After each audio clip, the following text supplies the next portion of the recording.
کہ اللہ مسبب الاسباب ہے، وہ اسباب کا پابند نہیں ہے، وہ اسباب کا محتاج نہیں ہے، اسباب اس کے محتاج ہے۔ اگر یہ یقین ہے تو اللہ پر ایمان ہے، یہ نہیں ہے تو تمہارا ایمان اسباب پر ہے، وسائل پر ہے، ذرائع پر ہے، مادیات پر ہے، اللہ پر نہیں۔ اس وقت کیا راستہ تھا؟ تو راستہ تھا سمندر ہے، اور ادھر سے لشکر آ گیا ہے۔ کلا ان معی ربی سیہدین۔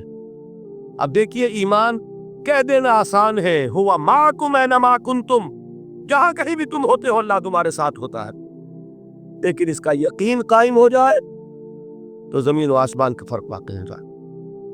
یہی بات ہوئی حضور کے ساتھ۔ غار ہے، چھپے ہوئے ہیں محمد رسول اللہ اور آپ کے وہ یار غار ابو بکر صدیق رضی اللہ تعالی عنہ۔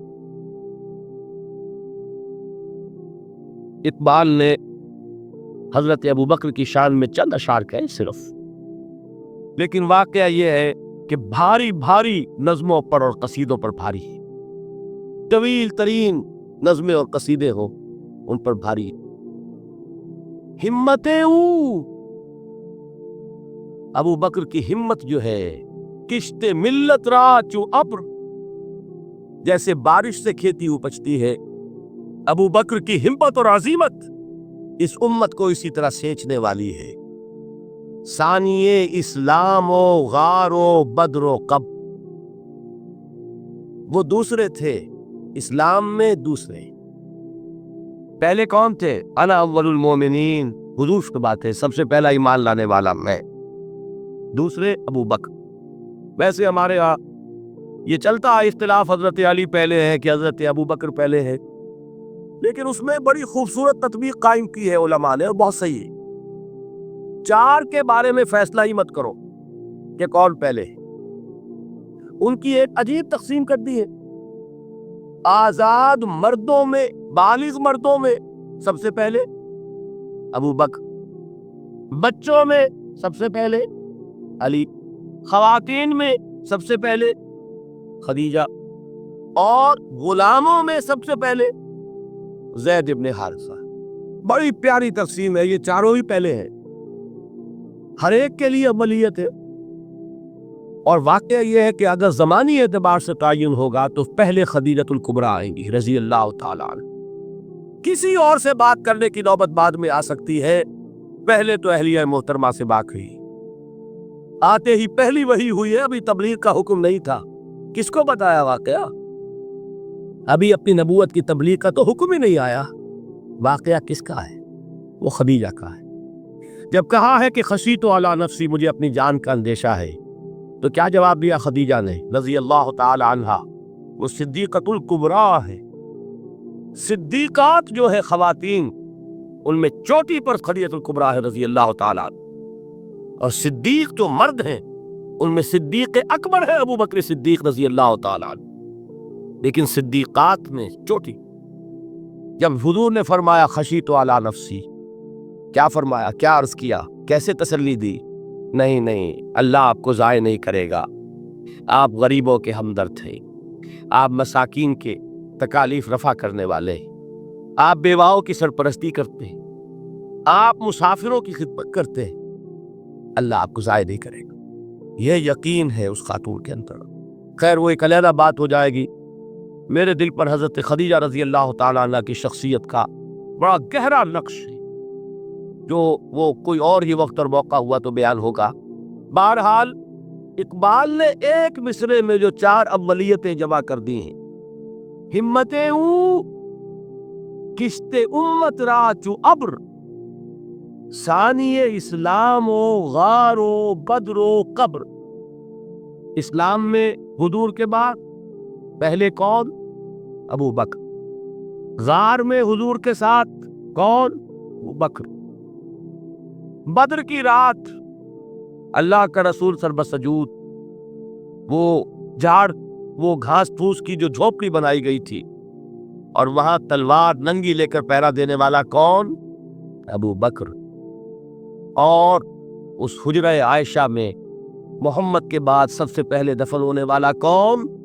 ابو بکر رضی اللہ تعالی عنہ وصلی اللہ علیہ وسلم۔ دو جو معاملہ میں سنا رہا تھا غار ثور کا، حضرت ابو بکر بھی حضور کے خیال سے لرز گئے ہیں. آپ کو یاد ہوگا کہ جا کر پہلے تمام جتنے سوراخ تھے انہیں بند کیا. ایک سوراخ رہ گیا تھا جس کو بند کرنے کے لیے کوئی کپڑا نہیں تھا. وہاں اپنی ایڑی رکھی ہے. تب کہا ہے حضور سے تشریف لائیے, اور اپنے زانوں پر حضور کو لٹایا ہے. اور وہاں کسی موذی جانور نے کاٹا ہے. حضور کی آنکھ لگ گئی تھی. اس وقت اس بل کے اندر جو بھی بچھو ہے کیا ہے واللہ عالم, اس نے کاٹا ہے. اس کی تکلیف کی وجہ سے ابو بکر کی آنکھوں سے آنسو ٹپک گئے. حضور کے چہرے مبارک پر پڑے ہیں تو حضور جاگے ہیں معاملہ کیا ہے. ایڑی نہیں ہٹائی وہاں سے. مبادہ وہ جانور وہاں سے نکل کر محمد الرسول اللہ کو کوئی گدن پہنچا دے. ابو بکر کی ایڑی ہے, جس طرح چاہے کھا لے, ختم کر دے, جان نکل جائے تب کوئی آنچ آئے محمد پر تو آئی, لیکن جیتے جی نہیں. وہ ہے ابو بکر. حضور کے خیال سے اس وقت حضور نے پھر اپنا لعاب دہن لگایا ہے اور اس سے پھر آپ کی تکلیف ختم ہوئی. جیسے خیبر میں حضرت علی کی آنکھ دکھ رہی تھی, اس کو جو شفا حاصل ہوئی وہ بھی حضور کے لعاب دہن سے ہوئی.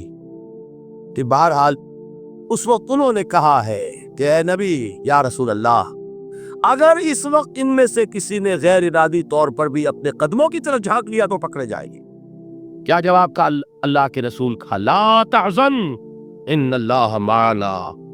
اللہ ہمارے ساتھ ہے, کیوں گھبراتے ہو بکا. یہ ہے ایمان باللہ. میرا مالک اللہ, میرا رازق اللہ, میرا محافظ اللہ, میرا مددگار اللہ, میرا کشت پناہ اللہ, میرا دوست اللہ. یہ دوستی ہے اللہ کی جو لب لباب ہے, حاصل ہے ایمان کا. اسی کا نام ولایت ہے. اولیاء اللہ کے سروں پر سینگ نہیں ہوتے. جس کے دل میں ایمان راسخ ہو چکا ہو وہی اللہ کا ولی ہے. جسے اللہ پر یقین ہو چکا ہے وہی اللہ کا ولی ہے. جسے یقین ہے اللہ میرے ساتھ ہے, میرا مددگار, میرا پشت پناہ, میرا ساتھی, میرا دوست, میرا محبوب, میرا محب. اللہ اہل ایمان سے محبت کرتا ہے. واللہ یحب الصادقین. ان اللہ یحب الذین یقاتلون فی سبیلہ صفا کانہم بنیان مرصوص. اللہ محبت کرنے والا, اہل ایمان محبوب, اور اہل ایمان محبت کرنے والے اللہ محبوب. والذین آمنوا اشد حبا للہ. آپ تصور کیجئے جس سے یہ رشتہ ایمان یا رشتہ ولایت حاصل ہو جائے. الا ان اولیاء اللہ لا خوف علیہم ولا هم یحزنون. آگاہ ہو جاؤ, اللہ کے دوستوں کے لیے نہ کوئی خوف ہے نہ کوئی حزن ہے. اور میں بیان کر چکا تھا, خوف اور حزن کے خاتمے ہی کا نام امن ہے. زوال خوف, زوال حزن.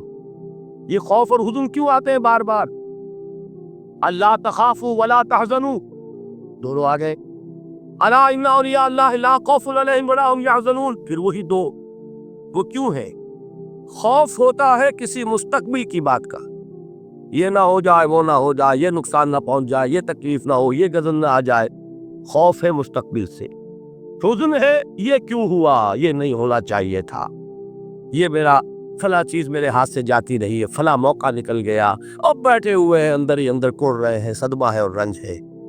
اور جو اللہ پر ایمان رکھتا ہے وہ جانتا ہے ما اصاب من مصیبت فی الارض ولا فی انفسکم الا فی کتاب من قبل ان نبرأها ان ذلک علی اللہ یسیر لکی لا تعصوا علی ما فاتکم ولا تفرحوا بما آتاکم واللہ لا یحب کل مختال فخور. اس زمین میں یا تمہاری جانوں میں کوئی تکلیف, کوئی مصیبت نہیں آ سکتی سوائے اس کے کہ جو اللہ نے لکھ دی ہو اس سے پہلے کہ وہ ظاہر ہو. جس کو یہ حقیقت معلوم ہو گئی اس کو یہ طرز عمل اختیار کرنا چاہیے. جو چیز چھن جائے, جاتی رہے, چھوٹ جائے, اس پر افسوس نہ کرو.